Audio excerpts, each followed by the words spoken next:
how could I not win, as with a grandmother like that?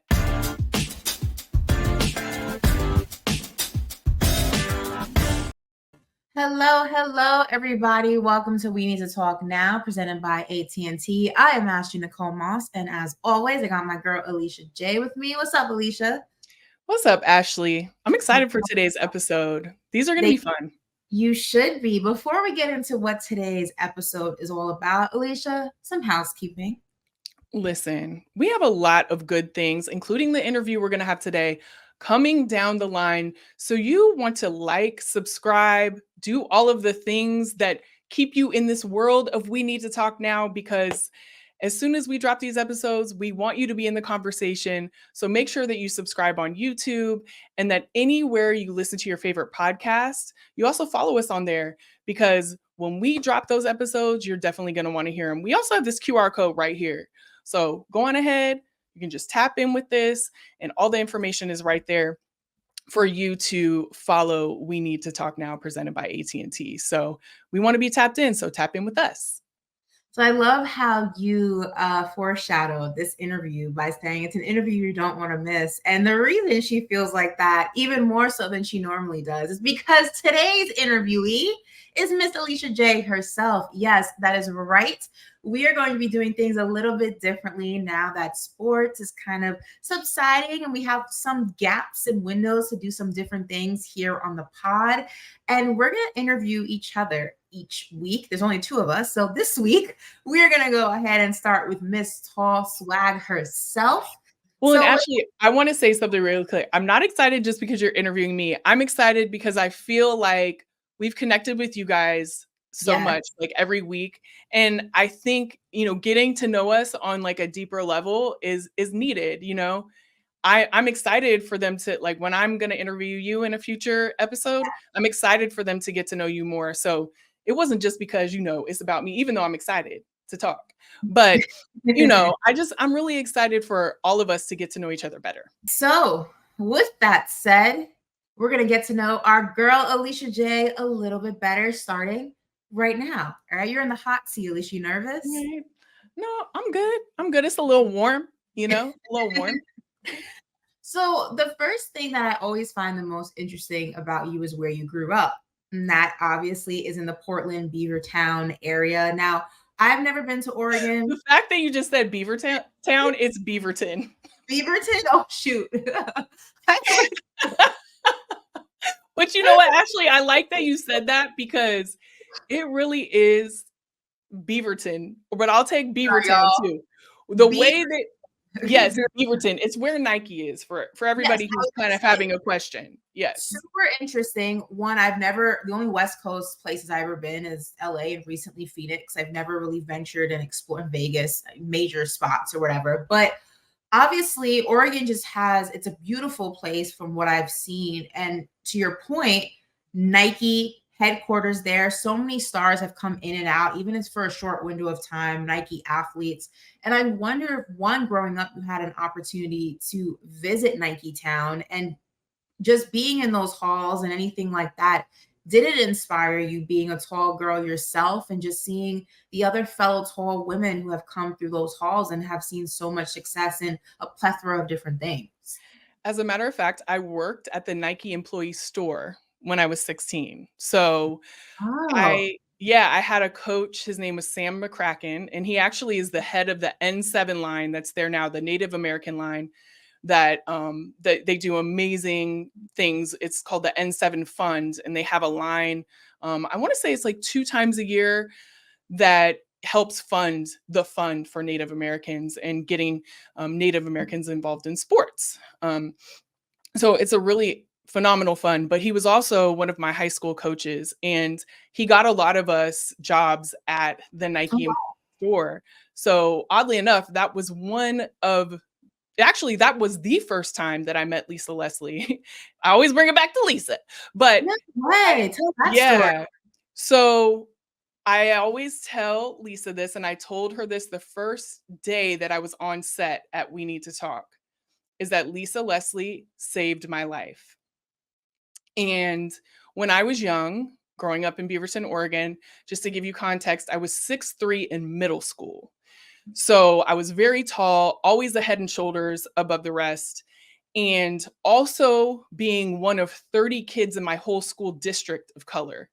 So Mm. I was bullied incessantly for both my height and my race. I even had teachers that were did some really terrible things to me because of the color of my skin. One would bring me up in front of the class, tell how terrible my spelling scores were in front of everybody. She did it incessantly. My parents would come up, she would deny it. And then finally, the other kids in class started saying something to their parents, and that's when things changed. But throughout that time, and then also just like growing up tall and just getting this from all angles, when I say I was bullied, it was both mental, physical, all of that. When I started working at the employee store, I think it was like the third job that I ever had. I was 16 and I hadn't really seen another tall woman in person that loved who she was and cherished her height and everything about herself.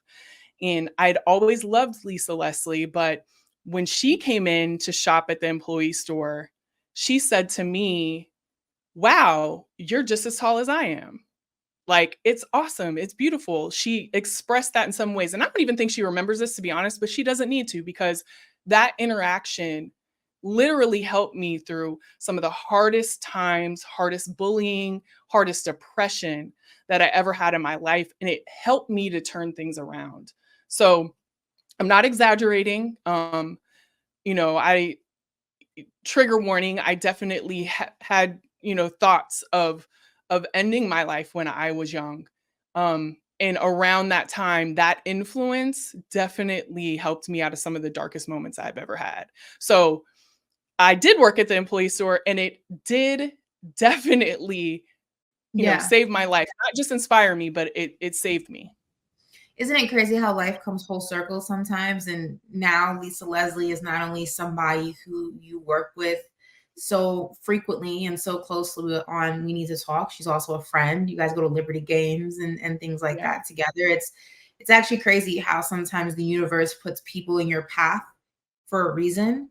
And Yes. I think you sharing that story is for a reason. So I kind of want to unpack it a little bit more. Um, Good. Obviously we all, unfortunately, I feel like bullying is part of so many people's adolescence in some way, shape, or form. For some people it lasts longer than others. um Looking back on it and seeing how far you have come, and knowing what the world looks like now, and knowing and seeing how the world has changed now, what's one thing that you wish young Alicia knew that Alicia now knows? That everything that they made fun of you for was the most powerful thing that you had. So literally my hair, my height, my race, uh, anything that they made fun of, it was because it was powerful. And instead of celebrating it, it came out in an ugly way. So all of those things that you hated because people made you think that they were not powerful are the very things that make you who you are and make you ready for whatever God wants you to achieve in your purpose. And that's it. You know, listen, I would love to say that the bullying has stopped, but even as adults you have Mm. bullies in different ways. Mhm. Whether it be in any environment that you have, they see something that intimidates them, you Mhm. know? And instead of saying, wow, that's magic. I love that they have that. I want to help them cultivate it. It comes out in ugly ways and it's bullied as well. And so I have hung on to that lesson and I will continue to do so because oftentimes the thing that somebody just can't stay off you for is the thing that you hold your most power in. So just know that you have every single thing within you for a reason. There is no mistake in anything that has been used to make you who you are and to stand in that power because there's only one you. So when somebody doesn't recognize it, let them have their own feelings, but walk forward knowing that there's power in every single attribute that you have. And I mean, obviously, anyone who follows you now on social media, whatever platform that may be, knows that you wear not only your hair, but your height as a badge of honor, as a crown, as you should. I think that, we're all beautiful and special in our own individual ways, as cliche as that sounds. True. Um, It's do true. you think that if that path, that crossing of paths with Lisa Leslie never happened, do you think that your attitude about all the things that you were once bullied for, because sometimes our experience shape us, sometimes for the better, sometimes for the worse. Not everyone, has an opportunity to meet themselves and another person in some way, shape, or form, and that be the reassurance that they need. So if you take Lisa out of the equation, do you think that your experiences, the bullying that you experienced rather, would have still brought you to this point eventually? Or do you really think that it was Lisa and that moment that just changed the course and your mindset to where you are today? I can't say that it was just Lisa, but I know that that instance was one of the divine moments in my life to uncover that within me. My mom and dad, they told me how beautiful I was and how amazing I was and everything. It's hard though, because it's your parents. It's like, you're Mhm. supposed to feel that way about me, you know? Right. So Say they I'm not. try, yeah, they did their best. And I know they did instill some of that within me because it was that type of thing that only got me through. But the divine moment with Lisa that I had, or when I went to college and I saw other tall women that were just like, why would you think this is a bad thing? You know, they showed Mm, me like, you're literally believing these lies that these people are telling you about yourself. So those divine moments, I almost can't even say like take Lisa out of it because I know that it was a divine moment in my life. All of those added up to who I am and where I am today. This divine moment, you know, that I want to talk about specifically, for example, my older brother was killed in a car accident it was a mm, drunk driving car accident. I was 15 years old and I remember being in the room with him. He was, he was on assistance to live. Like he was mhm, on life support. There was a lot going on that day, but I remember that I was thinking, this moment is something I wouldn't choose. I would want my brother to be here for his entire life, right? But if this is going to happen, how can I make this change me for the better so I can carry his legacy along with me? mhm. And I chose that day not to drink ever in life. I've never tasted alcohol before. It's true. And yeah, Yeah. and I've never done that. And I know for me, and this is Mm, not, I'm not saying people don't drink. Like if you can handle it and you want to enjoy it, please do. But for me, seeing that, and then also I have a lot of beautiful, amazing people in my family that have addictive tendencies, specifically to alcohol, knowing that it could be something that could keep me from achieving what I know I'm set to do and for being the best me that I could possibly be, I just chose to not. And um that was a divine moment. I hate that my brother passed away and I don't think it was just for that. I don't think that, but if I'm going to do anything with this moment that is positive, it changed the trajectory of my life that day. I miss him every single day, but he's in every step that I take. So I believe those divine moments, they do set you up, to where you're supposed to go. Even though we don't always understand the steps, those two specific ones that we just talked about divinely changed my life. Well, I mean, I want to talk about those two specific moments and how they changed you when you entered college. Obviously, the Lisa Leslie situation, the crossing of the paths happened at 17. Your brother unfortunately passed when you were 15. Um, those are before your college years. So when you entered college, describe for me who Alicia Jay was as a freshman in college versus who she was all the years prior to that. Well, when I went into being a freshman in college, I had zero confidence. Mm, Everything was low. I had those sparks, Mhm. Like Lisa definitely got me through in a way. And there were other moments like that too. Um, but I still didn't know that I was special. I still didn't understand that height wasn't a bad thing. I still didn't get why curly hair wasn't something that I should like. There were so many things that were very confusing at that time, and I'm still depleted because I have been in this depression with my brother passing away, and I've been in this depression because I have to deal with these things every day. Basketball didn't come easy to me. I started late, and so that was really challenging for me because I knew in order to go to college I needed to get a scholarship. That I Mhm. did know because my family couldn't afford it, but people just thought that I should be balling out of control because of my height, and so that Mhm. expectation was weighing on me heavy. So going in, I have to say I still was very low. My confidence was low, but once I was around that team, and this is why I tell people sports are so important because they showed me who I was through Yeah. how they acted about themselves and the confidence that they had. And a lot of them hadn't experienced what I had with that because they didn't grow up in Beaverton, Oregon. Um, my college roommate, Ashalik, she was from Oakland. Like she taught me just a lot about being who I was and loving who I am as a Black woman. And actually, I have a huge family in Sacramento. Some of them are my sorors. I'm a member of Delta Sigma Theta, Sorority Incorporated. I mean, we could get into that, but uh, but also like my best friends live there. My god baby's mom lives there. My god baby, all of that. But I met all of them in college, and so they were all instrumental in making me who I am. I remember because there weren't a lot of Black people at University of the Pacific in Stockton, California. That's where I went to school and played basketball. There weren't a lot, but it was more than I had in Beaverton.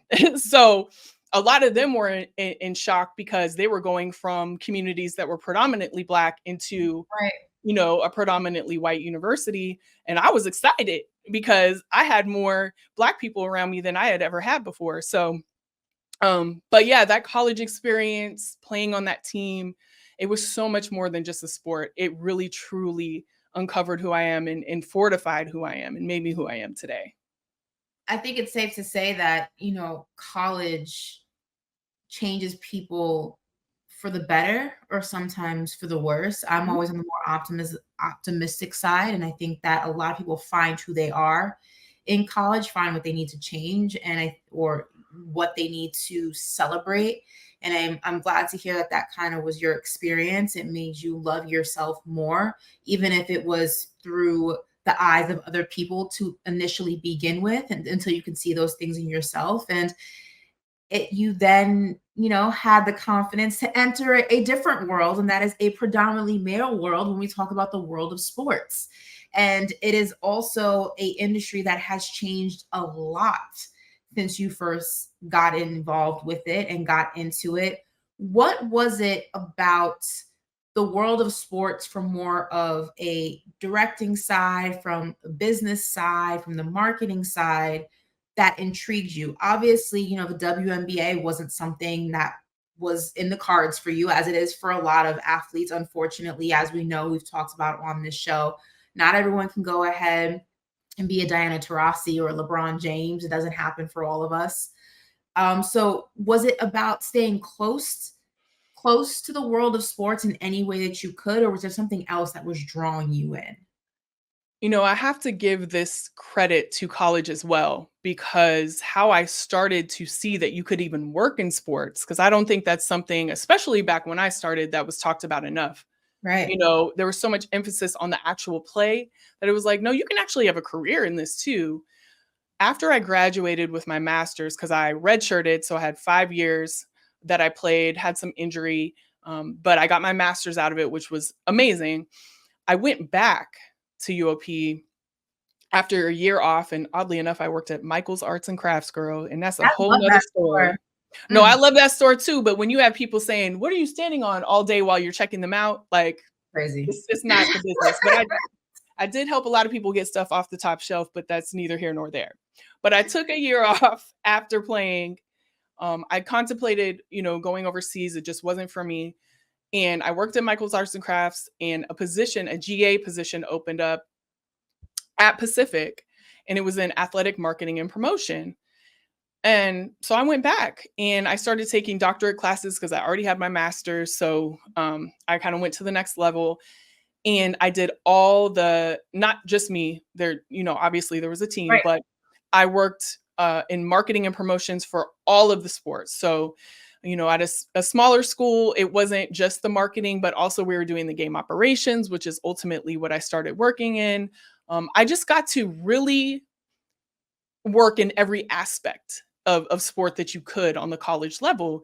I wore a lot of hats and did a lot of things. And so one of the game kind of like interns at Pacific had went on to start working at the Warriors, and he needed game night interns. And so I actually sent my resume out to every NBA team at the time. This is when we had paper resume. Okay.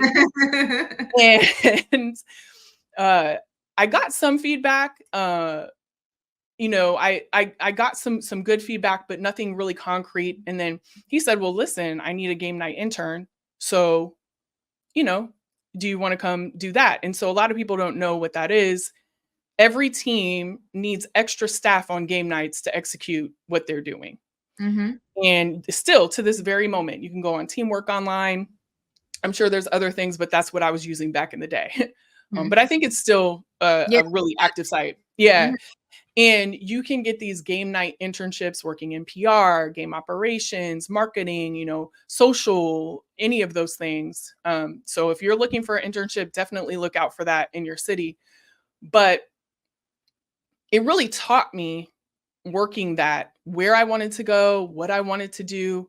And with the creativity, also building things, producing things, doing everything, game operations was where it was at, because what game operations is, it's your experience in the actual arena outside of anything that the players do. So talent, everything on the video board, all of the promotions, executing all the sponsorships that are in game, all of that. So it's exciting because you get to use your creativity in many different ways. But it also let me do like interviews and stuff with the players, which is what I wanted to do. And I had touched some of that in college, but I Mhm. really wanted to do it on a different level. And so that's ultimately one of the reasons why I did it too, because it gave me that opportunity. So I was a game night intern, and then they needed an actual full-time position. I applied and I got the job. And my first full-time year with the Golden State Warriors was in 2007 for the We Believe season, which basically I was just thrown into the fire Yeah. because we were not ready for those Yeah. playoffs. I mean, But you got 3 rings out of the gig. I know that's right. 3, They yes, aired, but life's interesting, right? Because it always comes full circle at some point, and it always kind of brings up, puts you in certain situations to see just how much you learned in previous ones. And I want to focus on the Warriors a little bit more before we move on and talk about, tall swag and all that. Because your time at the Warriors was a little tumultuous. Obviously, you also were dealing with personal issues with your dad at the time. And I wonder, because it's very easy to go back to old habits, to kind of fall back into depression, especially when it's something you constantly struggle with. I don't think people realize depression, much like eating disorders, much like anxiety, is not something that just goes away. You just learn how to better manage it. And being in an industry that's very competitive, that's sometimes very unforgiving, that's sometimes very lonely, and a multitude of other things, it would be easy for you to kind of revert back to old ways and kind of revert back to the Alicia prior to college, that fight or flight situation. So I want you to kind of walk me through that moment in time when you're working at the Warriors. It's not the easiest, and why it was something you can look back on now and be proud of how the Alicia then handled it versus the Alicia even further back would have handled it. yeah, so I definitely had depression while I was at the Warriors. Like I've said in other episodes, I have depression, and still to this day, there are just days where I can't get out of it very easily. I have Mhm. to really talk myself out of it or work out, which is one of the weapons that I use. And there have been times when I have been on medication in the past. I thankfully right now I don't need it, but um, I also have a therapist. One of the great things about this job is that they have really really good benefits when it comes to therapy. So I'm very thankful for that because it has helped unlock something. But when I was at the Warriors, I lost my dad passed away, which my dad will forever be my hero. He had cancer and it was really hard. It was very fast and it was really hard to see him like that. Mhm. I actually held my dad's hand when he passed away, which was also hard. I would never change that because I would want to be there for him, but that definitely was a traumatic experience. Like Mhm. anyone can say that when you're a daddy's girl and your dad is no longer with you, it's going to be sad. You are Mhm. going to be sad. I am still sad. I still to this day want to call my dad. When I've accomplished something or can you believe this or whatever, I want to pick up the phone and call him still to this day. I still have voicemails from my dad. Um, so that happened while I was there. And then also, yes, the environment was challenging. It was challenging, especially towards the end, which is ultimately why I said and had to stand up for myself that I had done everything I came to do there. The environment no longer served me. And yeah, I don't know what is going on. Well, actually, that's a celebration. That's a celebration because you do have to stand up for yourself It sometimes. is. I'm glad you can see it because I don't But know. on the real, you do. Like, yes, was it unfair what was going on? There was just a lot of layers to it, actually. That could be a Right. whole nother pod. But what I do know and what I can tell you right now is that when an environment no longer serves you, it is a disservice to yourself to stay there. Do you see And a sense of pride in yourself for having the confidence that you lack so much of your childhood and so much of your adolescence and prior to meeting Lisa Leslie, and even in college before you really found your tribe, your village, your sisterhood in so many different ways? Do you look back on it and obviously yes, be sad that it had to be that experience and have sad moments, obviously with your dad and that kind of intertwining with your tenure at the Warriors? Do you still see the silver lining and like the confidence was there to be able to walk away and know that there was better for me somewhere? I just didn't know where. absolutely. And to do it scared too, because I have tended to let fear hold me back from a lot of things. And I'm not going to lie, I wept the night before Mm. I went in and I wept. I mean, but I knew I had to do it. And I knew that it was the best thing for my future. I knew it was because I'm also a person that works really, really hard.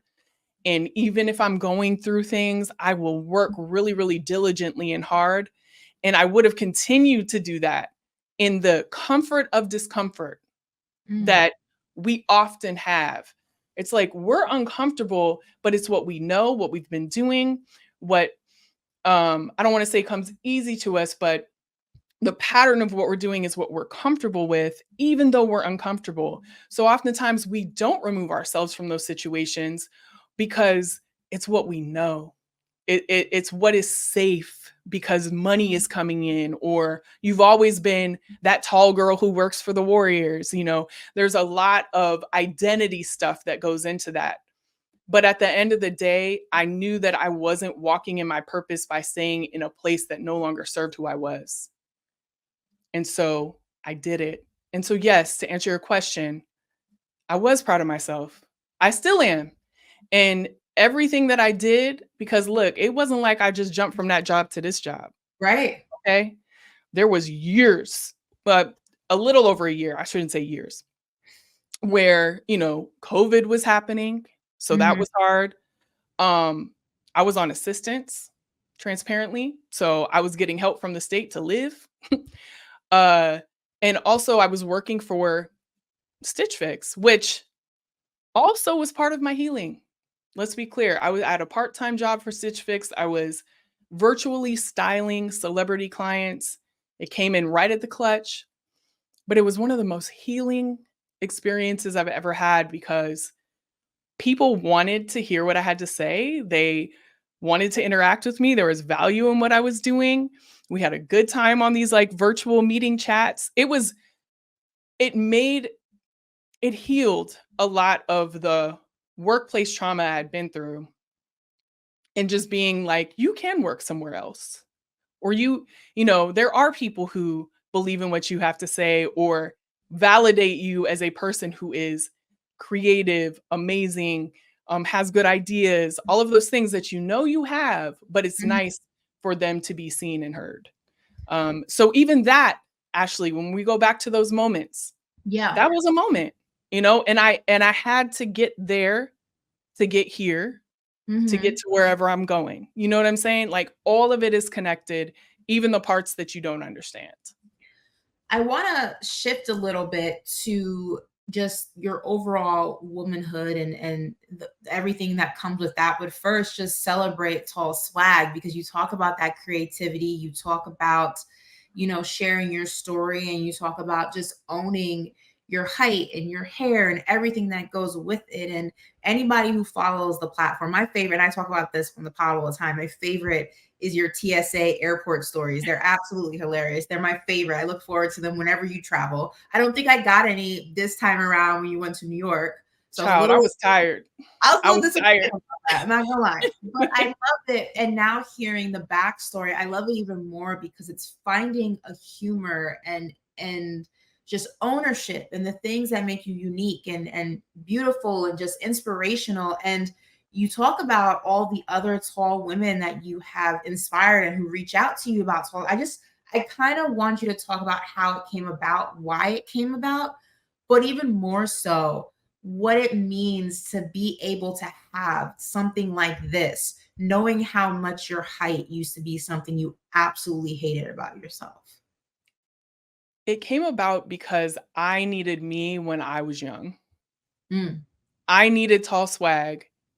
I thankfully got the Lisa Leslies, the teammates. They were all people that were pivotal in my life and helped me see who I really was and the magic that I had. And so there's no way that I can move through this life and not be that for somebody else.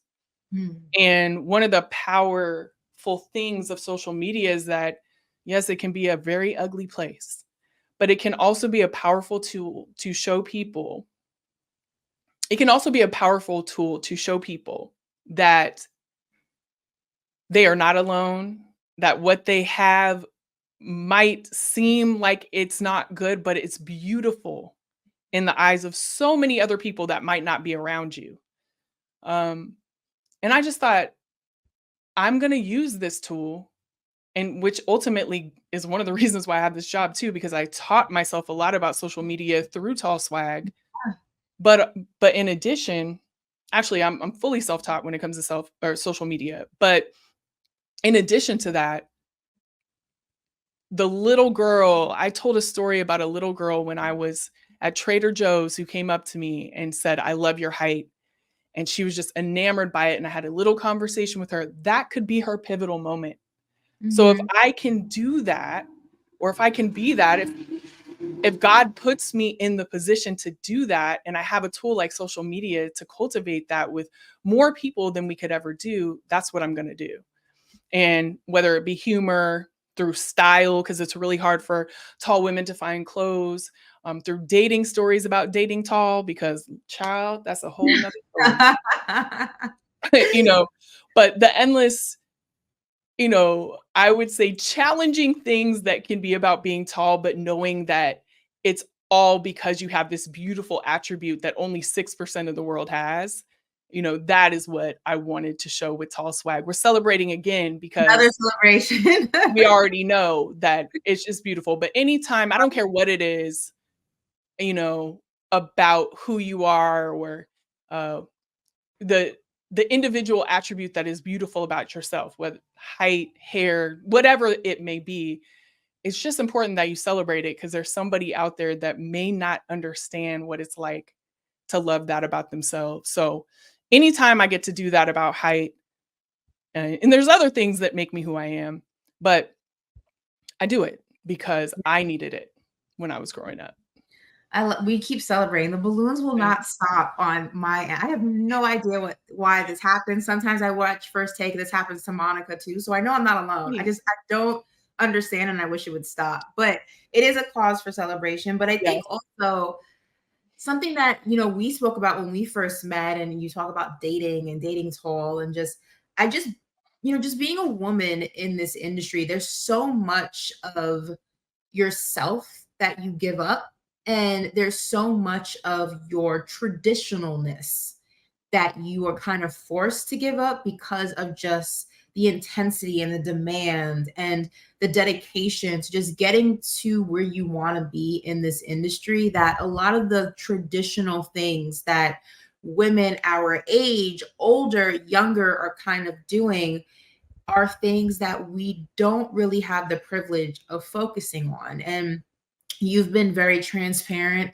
about the fact that you're unmarried, you don't have any kids, and how that's something you still very much want, but right now you don't have.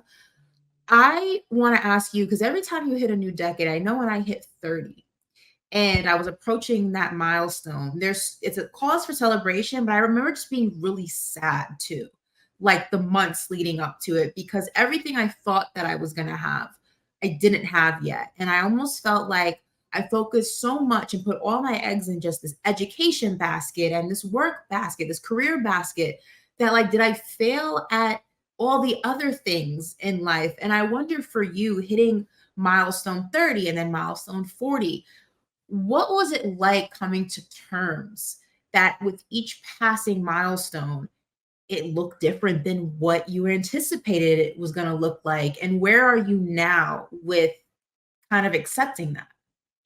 It's a process, because I'm Mhm. not going to sit here and say that I have felt amazing about it all days, because I have not. I actually turned 40 during the pandemic, and I remember being by myself because we were all quarantined. It was wild. Okay. In California, they did not play about that quarantine now. Mhm. And I was low, depressed, and wondering many of the same things that you were just speaking about. And wondering, I focused so much time on this career in sports. People don't understand sports will take all of your time too, Mhm. working in sports, because you're not only going to these games, but you're setting up for them, you're breaking down, you're doing this. And so it takes a lot of time off of your plate that you don't necessarily have. So you do have to sacrifice some of those things, or it's harder to attain those things because of the demand of being a woman working in sports.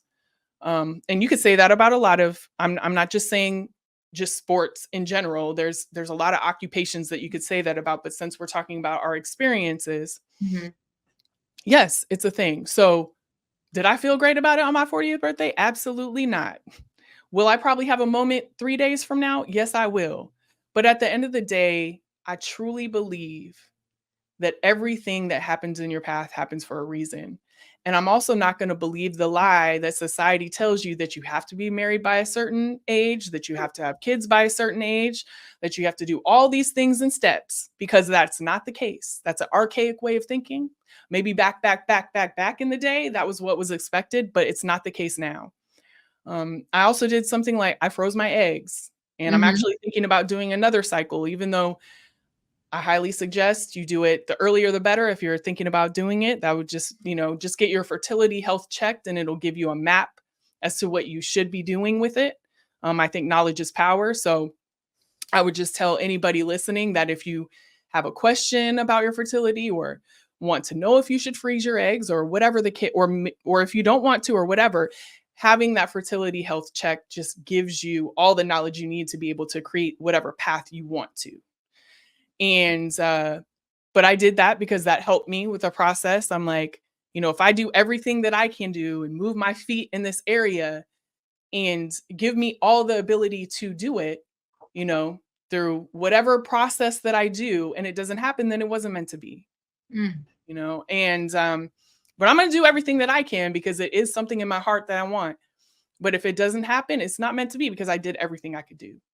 So That that's is one of the reason why I froze my eggs. And also, just like, I just have to constantly tell myself that you're exactly where you're supposed to be. I love that acceptance and I love that peace that comes with saying that and believing that. Because I think people sometimes focus on one half, not the other. And before we get into our Connecting Changes Everything segment, I want to run some fun facts about Alicia Jay that you may not know. I know this because I've spent some time with her. She is a foodie. When I tell you this girl loves food, in New York, we were eating everything and anything we had multiple different cuisines going.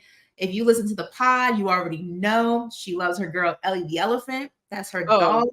I just saw Ellie. She did a full Beyonce routine and slayed it. And I was like literally right up front watching it. And I just amazing. Like you have your own shoe. She's What crazy. mascot has their own shoe designed by Nike? She is a phenomenon. I don't care. You could write a thesis on Ellie. Ellie is something that will never happen again. Huh? Or you should write the biography of Ellie the elephant. Listen, I'm here to write it. Let me write it because I Do will. I literally stand. something. I stand. Listen. I'm not ashamed. My favorite fun fact about you, though, is something that you recently shared with all of us. And this is your eat, pray, love. This is what I'm referring to it as. This is what I've been referring to it as when anybody talks about it, when you bring it up. You actually are embarking on a citywide tour across this country to kind of find out where you want to go ahead and call home next. Talk to me about that's an incredible thing to do. It's a very nomad, very, one of the earth type of thing. It's also a very unstable thing to do when you work in already such an unstable industry. Why? Just talk about why, how you talked yourself up to doing this. Do you think you'll change your mind? Like, let's go through all of this. Man, there's so many layers to this. But what I will say is I have lived in Oakland, I love Oakland now, Bay Area for life. Like I always say that I was raised in Beaverton, but Oakland made me who I am, period. But I've been here since 2007, which is a lot of years. And I really want to lay down some roots. I actually was looking heavy for houses in a couple different areas, and it was driving me crazy because I never really felt locked in on one. And I just thought, Alicia, you really need to explore before you buy. You need to see, where your soul like leaps. And I know it's not here right now. I'm not going to say I'm never going to come back to the Bay Area, but I know that I've lived a beautiful life for many years here, but I'm ready to explore. And honestly, it's really about conquering a lot of fears that I have. And I think a trip like this, you have no choice, as a matter of fact, but to conquer a lot of fears along the way. Yeah. So this is probably the only time in my life, if all the things that I have in my heart, having a family, husband, whatever order that comes in, family, husband, buying a house, doing all of those things, they very much keep you in one place, right? You're going to buy a house somewhere, live there, establish, a life. That's a beautiful thing. But right now, that's not my reality. So why not go and explore? Why not see what dating is like in these other areas? Because it's not, I've exhausted the possibilities here. Okay. But going forth and, dating in each one of those places, really just relying on yourself and God for a lot of things. Like you said, it's not necessarily stable. I'm a person who likes to have control over everything, which is a good and a bad thing. I want to balance that out. There's so many things that I'm excited about. And to answer your question, could I change my mind? I could go to like one of the cities I want to stay in is like Charlotte, right? I could go there and just absolutely fall in love with it and just know that that's the place. Yeah. My adventure led me to that, or I could do the whole year, 6 cities, 2 months at a time, which is the plan I have now, but it's fluid. And then decide, you know what, I actually miss Oakland and that is the place I want to be in. So I'm going to go back, or Sacramento because my God, baby, I got to watch her grow up, whatever the case may be. But I don't have anything tying me down. I have a job that allows me to be virtual. The time is now. Like, take advantage of it. I love it. I'm excited to follow this journey for you. And I already told you, I think you're going to meet that man on one of these cities. and just you're just not gonna want to go anywhere else but that city. I'm very excited for this. I'm excited, like I said, to follow it. And I think it'll inspire a lot of people, maybe not to do it on such a grand scale, but maybe to just kind of step out of their comfort zone. Maybe go to a different restaurant, a different bar than you normally go to. Maybe, take that solo vacation. Maybe take that girls trip to the city you've never been to. Maybe, say yes to that blind date. Just kind of just to live a little bit more and a little bit different. And I just hope that, the results for you are great. I think they will be. I'm speaking that, I'm manifesting that, I'm putting that out there. I Um, receive it. I Yes, receive it. receive all of that. And like I said in the beginning of this introduction, we are going to get to know Alicia on so many different levels. And this is no exception because we're going to be doing something a little bit special to close out this interview. So right now, it is time for Connecting Changes Everything, presented by AT&T.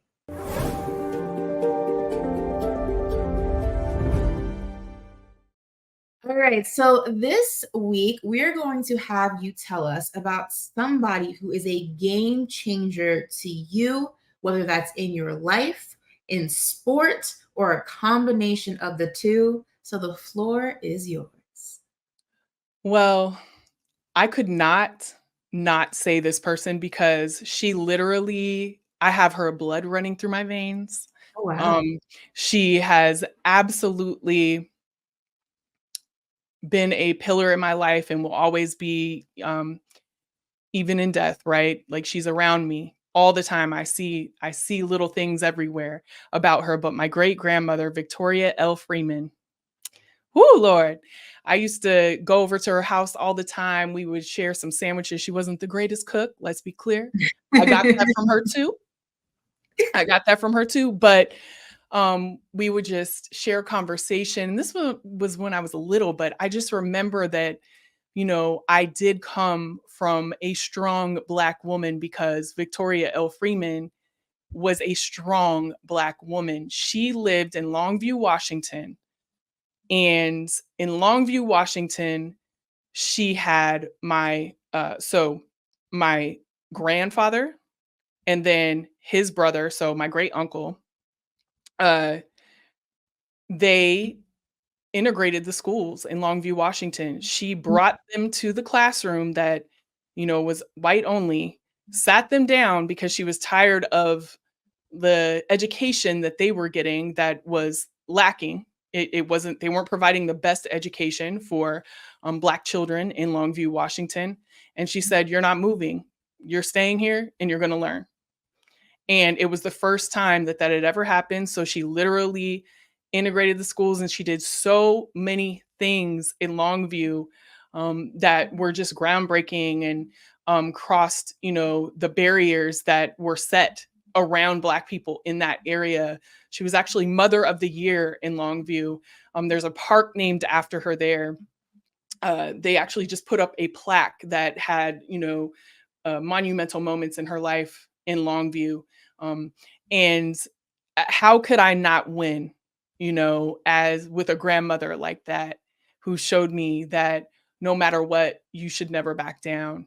I don't care how hard it is. And I think that's a testament to where I am today through everything that I've been through is, you may not feel great, but you're going to get through it. And Mm. that's what my grandmother showed me because she had to do, or my great grandmother rather, she had to do so many things in fear, so many things in fear. And so when I talk about, having to stand up for myself and leave or even this journey that I'm about to go on, yeah, I got some fear, but I know that there's purpose in every part of it. So I'm going to do it. And she changed things for, not only Black people in Longview, Washington, but she also just changed things for me by being an example that I still and forever will draw upon. That's honestly an incredible, it reminds me of, I'm trying to think of the Kanye lyric, but I'm gonna mess it up. But there is a line from The College Dropout. It's one of my favorite albums of all time. His very The al- first greatest Kanye album, if you ask me, of all time. And I and the think it greatest Kanye. Yes. Listen, that's we miss old Kanye, right? I think it's never let me down. And he had a line in there where he's talking about how his mother would sit during sit-ins because her dad would take her, during the civil rights movement. And he basically said, with that running through my veins, I was born to be different. And I think for you, it's with that running through your veins, you were born to be strong. You were born to be powerful and persevere and kind of be in this position that you are in right now and have the platform you have right now. I think sometimes when we're in it, it's so hard to kind of see past it. And I think that is just multiplied by 100 million times 1,000 when you have depression, anxiety, and whatever other mental, health issues that you may struggle with. But I think that it's a beautiful thing when you're able to kind of see from the rear view just how far you've come. And when you really have moments like this and you think like, there was no way I was ever going to fail. Like it just felt like that, but there was no way I was never not going to get through that.